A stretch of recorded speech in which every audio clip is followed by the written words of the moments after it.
3, 2, 1. Goodbye 2021 and all the memories that go with it. And hello to 2022. The good news is there's lots to look forward to this year. But first, let's look back on the events of 2021. First off, we'll talk about the 2020 Summer Olympic Games, which took place in Tokyo. The Canadian Olympic team brought home a total of 24 medals, 7 gold medals, 6 silver medals, and 11 bronze medals. Fun fact, 3 of the 7 gold medalists are from London and surrounding areas. Damian Warner is not only one of these gold medalists, but he broke the decathlon Olympic record with an astounding 9,018 points. What does it say on the teleprompter? It says, talk about the election. Let's just skip over that for now. Alrighty, on to lockdowns. Although it's been tough on all of us, at the end of the day, we know it's for the health and safety of ourselves and others. Even though we are doing what we can to curb the spread, we must remain on alert to make sure that we don't have to go into lockdowns again. This means following public health guidelines and so on and so forth. 2021 has also been a huge year in the music industry, with lots of people streaming different kinds of music. Some of the top songs throughout this year are Driver's License by Olivia Rodrigo, Save Your Tears by The Weeknd, and Ariana Grande, Good Days by Saz, Transparent Soul by Willow featuring Travis Barker, and Levitating by Dua Lipa. Throughout the year, many shows and movies have come out on platforms like Disney Plus and Netflix, and we all know that we've been streaming a little more than usual. Big releases on Netflix are Brooklyn Nine-Nine Season 8, The Queen's Gambit, and Bridgerton. On Disney Plus, big hits were the Black Widow movie, Loki, WandaVision, Falcon and the Winter Soldier, as well as Shang-Chi. Owen, any thoughts? No, I think that about covers it. Back to you, Sue. I think that covers most of 2021. Wouldn't you I'd say you're about right. Now we're going to talk about some events happening in 2022. One big event is the 20th anniversary of Holy Cross Secondary School. To celebrate this milestone, we're going to be talking to teachers here about what HCC means to them and ask them questions about the school. First up, please give it up for Mrs. Campbell, who has been a teacher at HCC for 5 years. Hey guys. Hi. Our first question for you is, what has your experience been like at HCC?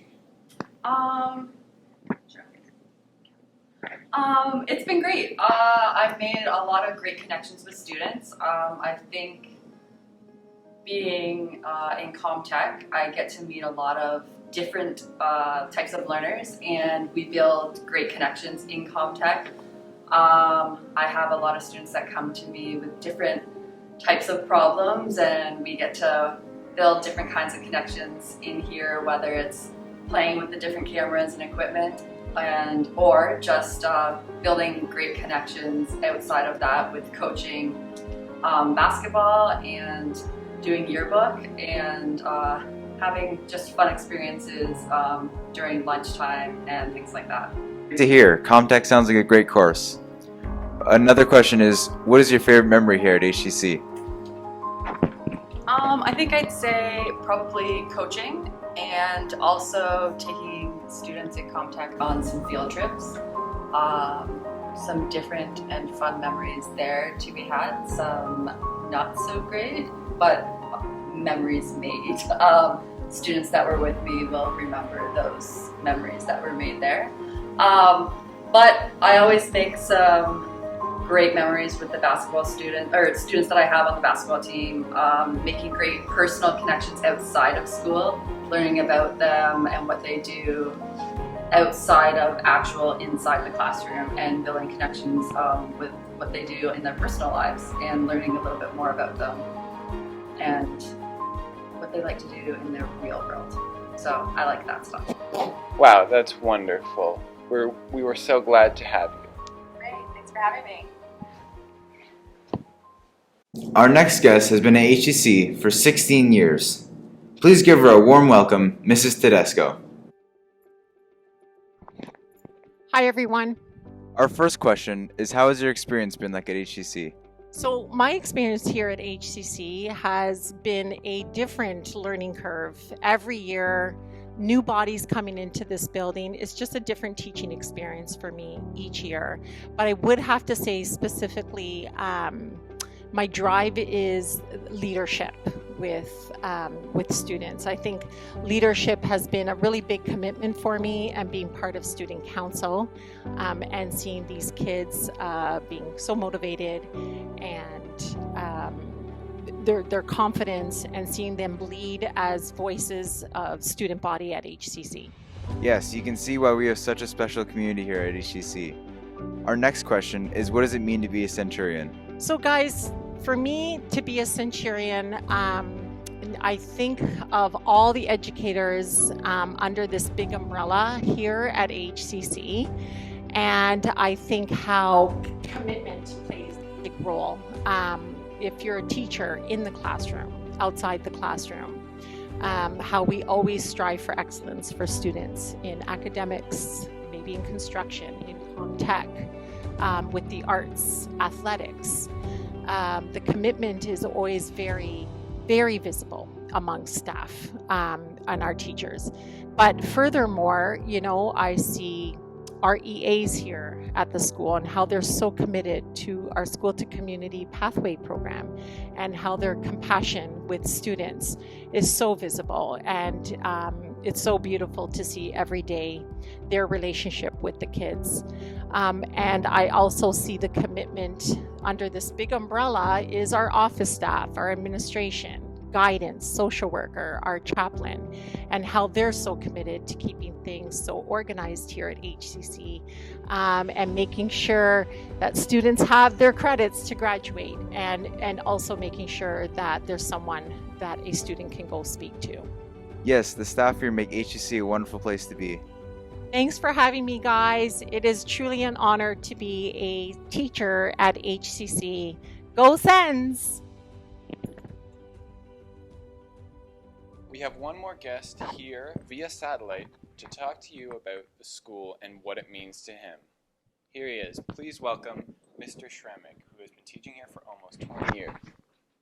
Hi, Sens. It's Mr. Shramick here. I was asked to explain what I think being a centurion is, and having taught at the school since it began, I reflect back on the centurion whose words we use every single Mass. And the words are, "Lord, I am not worthy to receive you, but only say the word and my servant shall be healed." And we say, "And I shall be healed." And we're calling on that power of Christ. In that same level of faith, the centurion knew that Jesus didn't even have to go to his house. He could just speak the word and it would be done. And it was an incredible level of faith that this man somehow had. The other thing we need to remember about a centurion is that a centurion is the highest rank, responsible for 100 soldiers, hence the descent of centurion, that a commoner could achieve in Rome. So you didn't have to be born to nobility. You could rise up to that level, which was incredible, and this guy did. And I think that we're called to rise up to that level, at the same time keeping in mind that God has all the power, and that we are to reach out to him in faith and watch his hand. And I've personally experienced miracles when I've done so, and I can say that honestly from real life experience, and I hope you can too. Sometimes we have to do a little bit of digging and look to see God's hand in our life, but I see that in time and time again, God working through our centurions at our school. And what it's been like to be a teacher at HCC, I've been here since the beginning, before the beginning even. We had our first meeting in June of 2002, before the school even opened, and there wasn't even electricity running through it.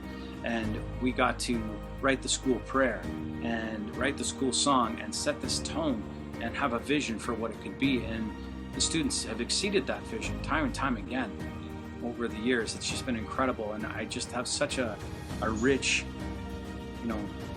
storehouse of memories and good times with great people and tough times with great people who've gotten us through, and how we've helped each other and taking care of each other. I see it with the students helping students, and I see it in the Beanie Angel campaign and Relay for Life and all these other events that happen. School plays and incredible championships, and coaching different teams. It's just been a joy. I'm blessed to be a teacher at Holy Cross, and I can't wait to get back. This segment, we're going to get a general idea as to some of the videos coming out in the months ahead from HCC's Student Council. First up, we have Caitlin here to talk about Spirit Art Week. I Alright, so this year's theme is Expressionism, and we are doing interviews of the HCC staff and students of doing things they love. Thanks for that awesome info on what's to come.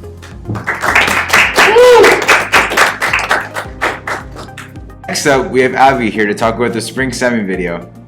Our spring semi video is Welcome to New York themed, and we're doing a parody of a Friends episode. Can we give a big thanks to Abby for letting us know what's to come?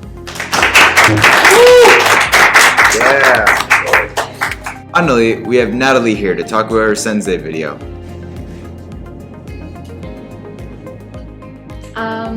Our Sensei video is going to be sometime in May. The theme for our Sensei video is Together We Are Stronger, but it has a little twist to it. You'll have to wait and see until the actual video comes out. Yeah. This is going to be a fun video once everyone gets to see it. I can just tell. We would like to give a big thanks to all our guests for coming out. Owen, anything to say? No, not particularly. Alrighty then.